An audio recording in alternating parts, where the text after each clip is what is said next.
자, 오늘 본문을 이해하기 위해서 먼저 5장의 내용을 간략히 말씀드립니다. 이스라엘은 또 북이스라엘, 남유다를 이야기합니다. 이스라엘은 바벨론 포로 70년 만에 이 하나님의 약속이 이루어지는 것을 체험하게 됩니다. 고레스 왕을 통해 그들은 성전 건축을 명받았고 또 그들은 아낌없는 지원을 받게 됩니다. 그러나 함께 포로로 귀향한 이방인들이 섞여 있었습니다. 그들의 방해에 의해서 성전은 이 건축이 공사가 중단되게 됩니다. 심지어 이들은 바사 제국의 관리들에게 뇌물을 주면서까지 성전 재건을 공사를 방해했습니다. 그리고 그들은 고레스에 이어서 왕이 된 아하수에로 왕에게 성전 건축을 고발하는 편지를 보냅니다. 그로 인해서 어떻게 됩니까? 아하수에로가 성전 건축을 금지하는 조서를 내리게 되고 성전 건축은 중단되게 됩니다. 그리고 이 건축이 중단된 지 16년 만에 누가 이 예루살렘 성전 건축을 또 그 시작을 알리게 됩니까? 바로 학개와 스가랴 선지자의 예언을 통해서 유다 백성들은 다시 힘을 내어 공사를 시작하게 됩니다. 하나님의 말씀의 그 충만한 은혜로 시작되었기에 그들은 기쁨으로 다시 성전을 다시 공사했습니다. 그런 그때에 유다 지역을 관리하던 닷드네와 스달보스네가 그 예루살렘 성전 재건 공사를 다시 방해하기 시작합니다. 다행히 이들은 방해를 하기보다는 아수르 왕의 뒤를 이은 다리오에게 서신을 보내요. 그 목적이 예루살렘 성전 재건을 방해하기 위해서가 아니라 이 재건 공사가 분명한 조사가 있는 공사인지 또 합당한 공사인지, 즉 바사 제국이 허락한 공사인지 확인을 해달라고 다리오 왕에게 서신을 보낸 것이지요. 그래서 방해라기보다는 한번 짚고 넘어가는 정도의 그러한 편지였습니다. 이어서 6장부터는 이제 이 모든 방해와 불편한 일들이 어떻게 됩니까? 해소됩니다. 우여곡절 끝에 성전 건축이 드디어 완공되는 감격의 순간이 기록되어 있습니다. 즉 하나님께서 약속하신 것이 이제 모두 이루어진 것이죠. 먼저 1절을 보시게 되면 다리오 왕이 총독 닷드네와 스달보스네가 보낸 서신을 읽기 시작합니다. 조서를 내리죠. 성전 건축을 허가하는 조서가 있는지 한번 찾아보라. 자, 곧 신하들이 찾기 시작했습니다. 다행히 2절에 서적 곳간 곧 바벨론에서 보물을 쌓아둔 그곳에서 조사하였는데 메데도 앙메다궁에서 한 두루마리를 찾게 됩니다. 이 두루마리가 무엇에 쓰는 물건인고 보았더니 바로 고레스 왕 원년에 내린 예루살렘 성전 재건에 대한 공사 허가와 그에 따른 모든 경비와 자재를 어떻게 한다고요? 지원하는 그러한 조서였습니다. 특히 이 조서에서는 여러분 말씀으로 읽었다시피 성전에 필요한 모든 경비와 자재를 제공할 뿐만 아니라 11절에 재건 공사를 방해하는 자들은 누구든 막론하고 그 집에 있는 들보를 빼내면 어떻게 됩니까? 집이 무너지죠. 또 그리고 그 집 위에다가 그를 매달 만큼 큰 죄, 아주 큰 죄로 간주하고 처벌하도록 하는 내용까지 담겨져 있었던 것입니다. 그래서 이 조사 하나 때문에 예루살렘 이 성전 재건, 성전 건축 공사는 다시금 시작할 수 있게 되었습니다. 여러분, 여기서 우리는 어떤 교훈을 얻을 수 있을까요? 먼저 하나님이 하시고자 하는 일들이 있습니다, 우리에게. 그러나 하나님이 하시고자 하는 일들, 우리가 하고자 하는 일들 말고요, 우리가 하고자 하는 일들은 얼마든지 중지될 수 있습니다. 그러나 하나님이 하시고자 하는 일들은 잠시 잠깐 중단될 수는 있으나 영원히 중단되지 않는다는 그러한 사실입니다. 바벨론 포로 70년의 생활을 마치고 고향으로 돌아가는 유다 백성들이 참 기쁨에 넘쳤습니다. 포로 귀환만 될 뿐만 아니라 포로로서 귀환을 할 뿐만 아니라 그러나 이 성전 재건을 건축하는데 돈도 많이 들고 자재도 많이 들잖아요. 인력도 많이 드는데 이것을 모두 지원할 수 있는 그러한 고레스 왕의 이 조서, 고레스의 이 칙령을 받아 들고 가는 이 유다 백성들은 기쁨의 환희에 넘쳤습니다. 이것은 분명히 하나님이 계획하시는 일이라며 서로 이야기하며 그렇게 기쁨으로 성전 공사를 시작했습니다. 그런데 잠깐 이방인들에 의해서 방해를 받습니다. 하나님이 보이지 않는 곳에서 일을 하고 계시는데 이들은 그 작은 방해에 그 심령이 무너지고 그 공사를 중단하고야 맙니다. 분명 고레스 왕의 칙령입니다. 바사 제국의 그 통치자가 내린 이 조서입니다. 그러니 하나님의 약속도 있고 하나님의 말씀도 있고 또 바사 제국 그 강대국의 최고의 우두머리인 이 고레스 왕의 명령도 있는데 이들이 어떻게 됩니까? 이 방해에 그 모든 소망과 열망을 버려버립니다. 중단시켜버립니다. 이 두 바퀴가 이 전차처럼 달려가며 지원을 해주는데 사이드 브레이크를 당기면서 브레이크를 밟는 이런 어처구니 없는 그러한 행동을 하고야 말았다는 것이죠. 유다 백성들은 이방인들의 방해에 지치고 힘이 빠졌습니다. 외부 방해에 하나님의 약속의 말씀을 지키지 못하게 됩니다. 결국 재건 공사를 놓아버렸는데 중단된 세월은 결코 작은 시간이 아니죠. 무려 16년이나 공사를 중단했습니다. 여러분, 그러나 그들에게 힘과 용기가 다시 생겨나게 되는데요. 어떻게 생겨났습니까? 에스라 5장 1절에 선지자 학개와 스가랴의 예언의 말씀을 통해 다시 힘을 얻습니다. 하나님의 이 말씀을 통해서 이들은 다시 소망을 가집니다. 그렇습니다. 우리가 하나님의 계획을 이루고자 할 때 작은 방해나 큰 방해를 받을 수 있습니다. 그럴 때 우리는 당연히 지치고 낙심하게 되죠. 그럴 때 가장 필요한 것이 무엇입니까? 바로 하나님의 말씀입니다. 하나님의 계시입니다. 내가 이것을 이루겠다, 너를 통해서 이 일을 진행하겠다 라고 하시는 이 말씀을 붙들고만 있다면 우리는 담대하게 이 맡기신 일들을 행할 수 있게 된다는 겁니다. 다른 것에서 방법을 찾는 것이 아니라 사람들과 이야기하면 부정적인 말뿐입니다. 이 일을 어떻게 할고 서로 이야기해봤자 그것은 큰 힘이 되지 못합니다. 그러나 하나님의 계시, 하나님의 말씀의 이 능력은 그 방해를 우리가 이겨내고 다시 하나님의 일을 수행할 수 있도록 해주시는 능력의 말씀이라는 겁니다. 또 한 가지는 우리가 하나님의 일을 감당할 때 법과 질서를 무시하고 일해서는 안 된다는 사실입니다. 사실 하나님께서 성전에 대한 이 재건에 대한 계획을 이루고자 하실 때 여러분 출애굽의 기적을 보셨잖아요. 이 10가지의 재앙, 그리고 어린 양의 피가 유월절에 그렇게 집을 넘어가는 그리고 생명이 있는 이 첫째 난 것들이 다 죽는 그러한 기적들. 홍해가 갈라졌습니다. 만나와 메추라기가 떨어집니다. 아말렉을 이깁니다. 여러분, 이렇게 하나님께서 성전 재건은 솔직히 구약의 여러 기적들과 이렇게 비교해보면 쉽게 하나님이 말씀으로 행하실 수 있는 그러한 일들입니다. 기적을 베푸시면 되죠. 모든 경비와 재물을 유다 백성들에게 주시면 됩니다. 기적으로. 또한 방해하는 모든 세력들, 바람도 바다도 파도도 잠잠하게 하시는 그분께서, 온 세상을 다스리시는 그분께서 방해하는 그 세력들 하나 잠잠하게 못하겠습니까? 할 수 있다는 겁니다. 그러나 하나님 그렇게 하지 않으셨습니다. 왜일까요?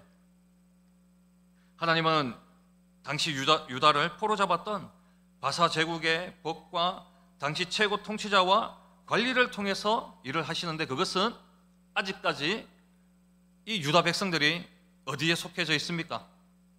바사 제국의 법 안에 있습니다. 이 유다 백성들이요, 바사 제국을 이겨서 바사 제국을 통치하는 게 아니에요. 이 유다 백성들이 예루살렘으로 내려가고 고향에 내려갔지만 여전히 바사 제국 관리들의 관리를 받는 속국입니다. 그 법이 우선시된다는 겁니다. 그래서 다시 말해 하나님께서 고레스 왕을 감동시키고 감동받은 백성들이 순종하는 자들로부터 통해 일하시는 이 성전 재건 이 공사가 우리가 하나님의 입장에서 보면 그냥 하나님의 약속을 우리가 이루면 되지 라고 막 밀고 나가면 되는 것이 아니라 그 당시 이스라엘을 다스리고 있는 통치자와 또 그 바사 제국의 법과 또 그리고 유다에 파견되어 있는 관리들, 이 관리들의 이 도움을 받아 그 성전 건축이 되어지는 겁니다. 그러니까 하나님께서 홍두깨처럼 뚝딱 하시는 게 아니라 그 모든 것에 질서를 가지시고 질서 있게 행하시는 그 하나님의 역사라는 것이죠. 혹여 이방 나라일지라도 하나님은 질서의 하나님입니다. 이치에 맞지 않고 무례하게 일하시는 법이 없으시는 그런 하나님입니다. 여러분 2009년 4월 10일 오후 4시경에 전남 여수 지정문화재인 향일암 대웅전이 있습니다. 그런데 오후 4시경에 그 대웅전에, 여러분 대웅전 아시죠? 향일암 대웅전. 이 대웅전에 인등과 불상이 다 파괴되는 사건이 발생했습니다. 그것은 다름 아닌 우리와 같은 기독교 신자였습니다. 성도였습니다. 자, 부활절을 앞두고 우상을 숭배하면 안 된다라는 그 말씀을 읽었나 봐요. 감동을 받았습니다. 은혜를 받았습니다. 그래서 하나님의 이건 계시다. 순종해야 된다. 그래서 우상 숭배를 경고차 이 불상들을 다 파괴했다라는 겁니다. 이 일 때문에, 이 어처구니 없는 일 때문에 얼마나 교회가 세상 사람들로부터 손가락질 받고 지탄을 받았습니까? 개인과 믿음의 신앙이 아무리 확고하더라도 법 테두리를 벗어나게 될 때 세상으로부터 교회는 지탄의 대상이 되고 맙니다. 하나님의 영광까지 가리는 일이 되고 맙니다. 그래서 하나님이 그렇게 안 하시는 거예요. 분명한 법과 질서가 있는데 공의와 정의의 하나님인데 공의와 정의를 무시하시고 유다 백성들만을 위해서 다리오 왕도 제끼고 관리들도 제끼고 법도 없이 무질서하게 무법하게 행하지 않으셨다는 겁니다. 우리 주위에도 보면요, 하나님이 말씀하셨고 감동 주셨다고 하는 분이 많습니다. 자신의 전 재산을 드리는 분도 간혹 계세요. 어떻게 그래 드리는지 사실 존경스럽지만서도 잘 생각해서 드려야 되는데 50%면 반 정도는 괜찮은데 전 재산을 드리는 분도 제가 봤거든요. 혹은 자녀들을 무리하게 선하시는 분이 있습니다. 자녀는 목사 되기 싫은데 은혜 받아서 부모님이 소원을 드렸다, 신학교 가라, 이런 분들 좀 들어보셨죠? 꼭 문제가 있을 때 자녀를 드리더라고요. 자녀를 드리면 그 문제가 해결될 줄 알고. 또는 이런 경우 있죠. 병원에서 치료받아야 될, 마땅하게 치료받아야 될 그 중병인데 기도원에 가시는 분, 기도로 낫겠다고 고집을 피우는 그런 분들 간혹 보게 되죠. 그리고 제일 문제가 형제 자매를 앞두고 기도원 원장님이 서로 결혼하라고 응답받았다고, 그런 분들, 너무 중요한 이 일생일대 가장 중요한 일들을 기도원 원장님이 은혜 받아서 감동받아서 예언하시고 둘이 결혼해야 된다라고 그러면서, 이런 것들 여러분 어떻게 생각하십니까? 이런 믿음은요, 질서의 하나님, 공의와 정의의 하나님을 오해하기 때문에 발생하는 일들입니다. 그러므로 우리가 하는 일이 방해받거나 중단될 때 우리는 반드시 교회의 법이나 국가의 법을 통해서 해결해 나가고 도움을 받아야 됩니다. 하나님께 매달릴 것이 아니라 하나님 저 정부를 폭삭 망하게 해주소서, 이렇게 기도하면 안 된다니까요. 보십시오. 하나님께서 방해를 방법이 되게 하셨습니다. 방해를 방법이 되게 하신 그 과정이 어떻습니까?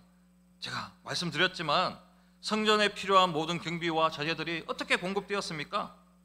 하나님께서 재건 공사를 방해하는 자들을 소멸하시거나 그들의 마음을 억지로 돌이키게 하셨습니까? 아닙니다.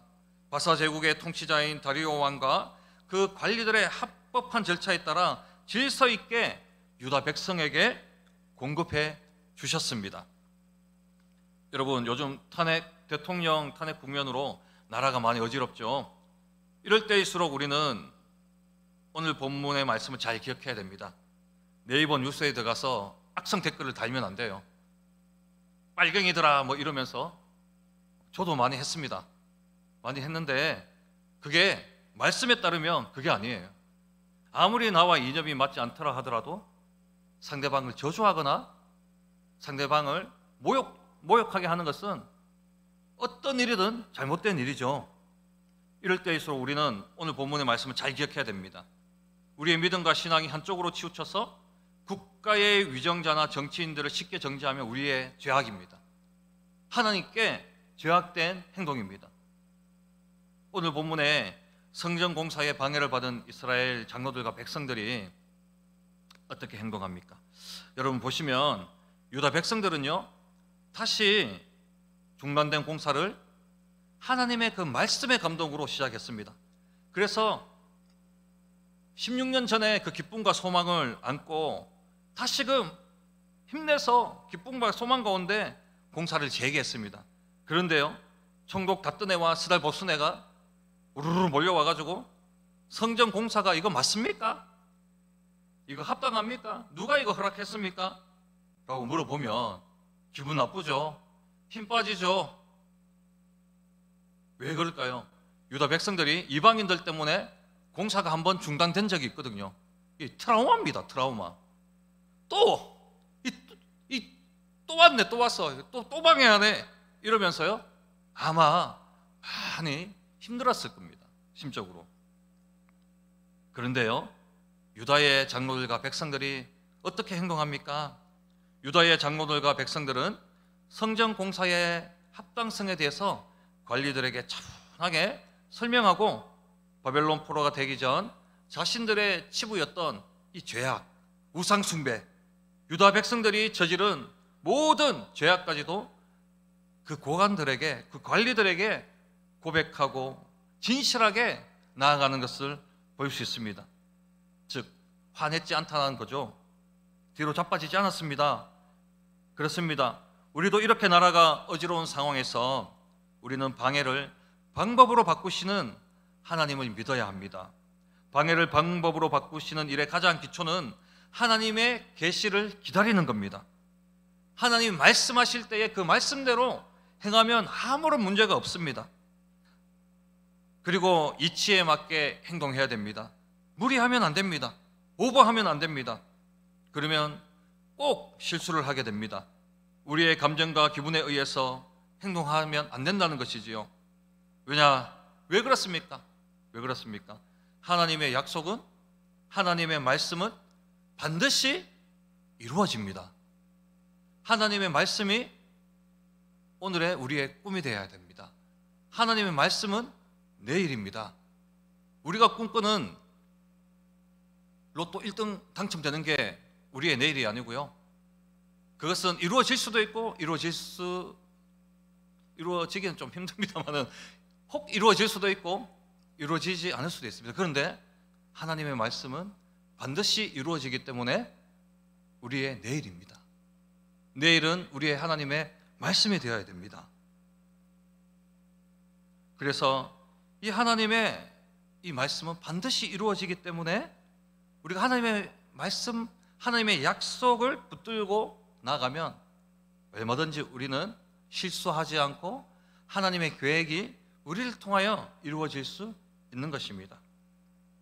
여러분, 우리 성탄절 예배를 드렸는데요, 동방 박사가 이 예루살렘으로 와서 그 헤로드 왕에게 메시아가 어디 있느냐고 물었을 때 헤로드 왕이 서기관들을 불러 모았습니다. 그리고 메시아가 난다는데 어디냐 했더니 이 서기관들이 신학 박사지 않습니까? 성경 박사, 구약 박사. 그래서 저기 베들레헴 산골에 난다라고 미가서에 기록되어 있습니다. 그랬더니 야, 그러면 가서 보고 진짜 메시아가 있는지 없는지 보고 오라. 그렇게 말씀하셨거든요. 그렇게 이야기했거든요.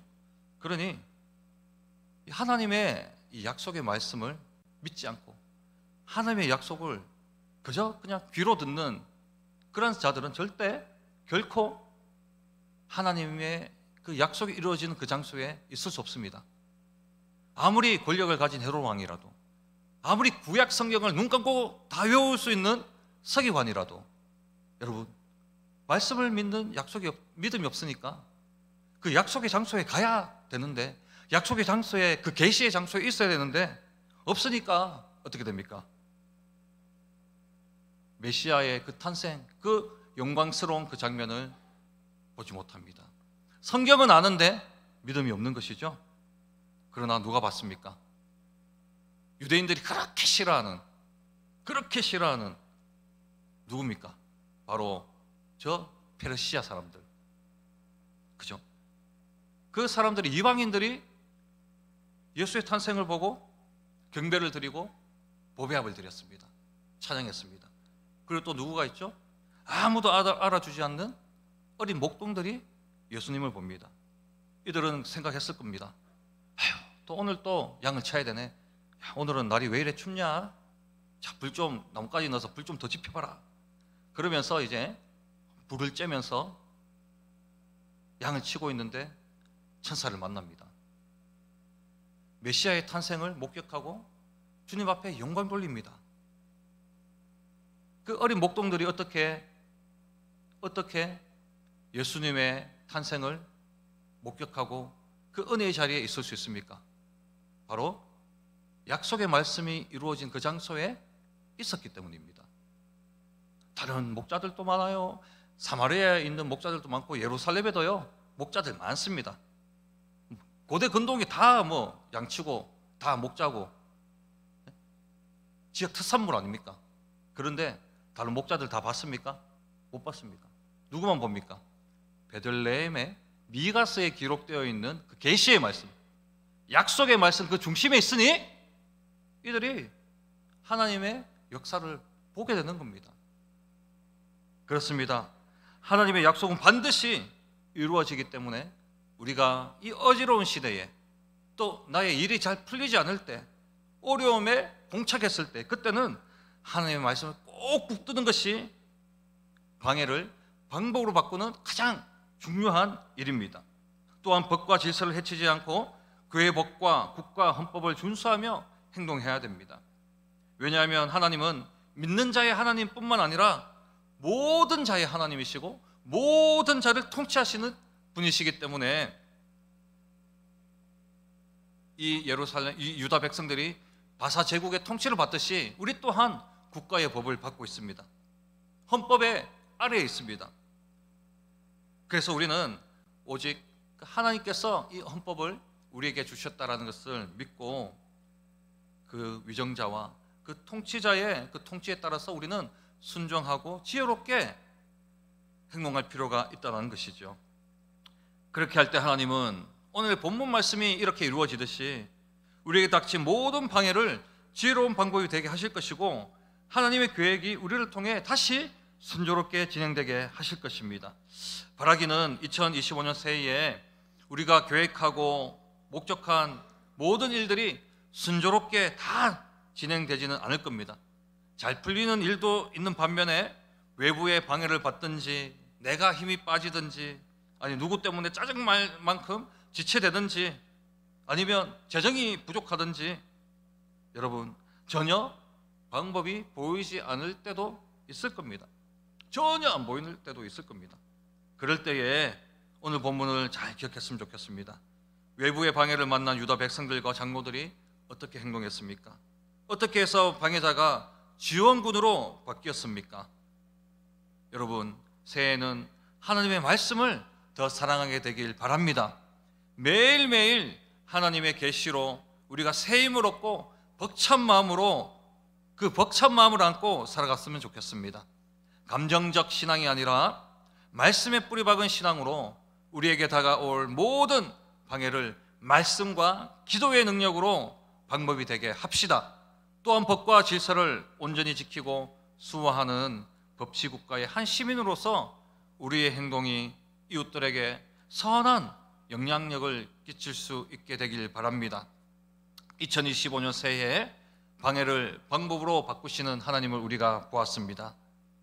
분명히 올해에도 방해가 있습니다. 그러나 방법을 방해로 바꾸시는 하나님의 이 놀라우신 보이지 않는 이 손은 반드시 하나님의 계시와 그리고 그 통치자들에게 순응하며 질서 있는 방법으로 우리가 그 일들을 다시 시작할 때 하나님은 우리에게 방법을 주시고 지혜를 주시고 필요하면 모든 필요한 것들을 하나님께서는 공급하실 수 있는 그러한 분이시기에 우리 모두가 이러한 하나님 은혜를 믿고 2025년 새해 살아갈 수 있길 간절히 바랍니다. 기도하겠습니다. 하나님 감사합니다. 새해에도 우리가 생각하고 뜻하는 대로 풀리지 않는 일들이 있을 것인데 우리가 그때마다 불평과 불만을 가지지 않게 하여 주옵소서. 잠잠히 하나님의 말씀을 기다리며 인내하고 참고 순리대로 풀어나갈 수 있도록 하여 주옵소서.